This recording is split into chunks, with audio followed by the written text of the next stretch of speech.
Melissa Joskow, Media Matters journalists made some terrible choices this weekend in the wake of Brett Kavanaugh's confirmation as a Supreme Court justice. At times, those decisions involved minimizing the fact that he was credibly accused of sexual assault, puffing up President Donald Trump's accomplishments, and rampantly deploying both sides journalism.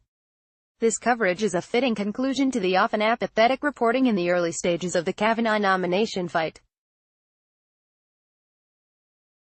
Take a look at the news alerts several outlets sent Saturday in the wake of Kavanaugh's confirmation.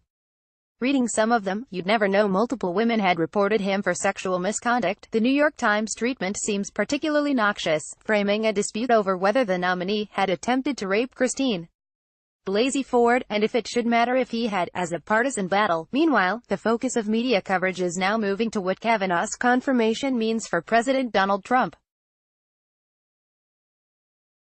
The Times' Peter Baker authored a news analysis piece concluding that because of Kavanaugh's confirmation, Trump's announcement of what he described as an ambitious and elusive new trade agreement with Canada and Mexico, and new jobs numbers, this may be the best week of his presidency so far, but, as Baker himself admits, the continuing fall in unemployment to 3.7% was built on the recovery Trump inherited from Mr. Obama. The trade agreement is not particularly ambitious, and it isn't really new. As the Times report Baker cites points out, while Trump is eager to brand the accord as the entirely original result of his brilliant deal-making, it largely maintains the structure of NAFTA, which Trump has long derided, while adding some innovations, many of which were previously agreed in the Trans-Pacific Partnership, which Trump also bashed on the campaign trail, and some cosmetic alterations, like changing the treaty's name. Baker adds that America has been ripped apart by the battle over Judge Kavanaugh's nomination, fraught as it was with gender politics that Mr. Trump seemed eager to encourage. An almost genteel description of the horrific way Trump publicly mocked Ford and called her a liar. Baker's analysis is also notable for what it leaves out.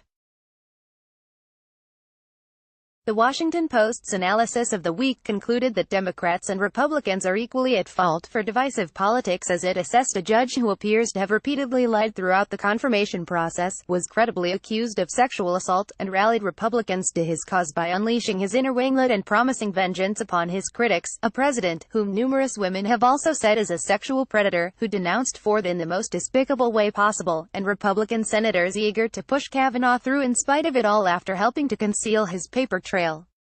Under the pressure of these divisions, no public official has been able to rise above the fray to chart a path forward toward greater national unity and mutual understanding. Moral outrage has been accepted as the basic currency of political debate. Opponents regularly attack each other's motives along with their positions. An honest reflection, when it cuts through the maw, is often dismissed as a sign of weakness or posturing.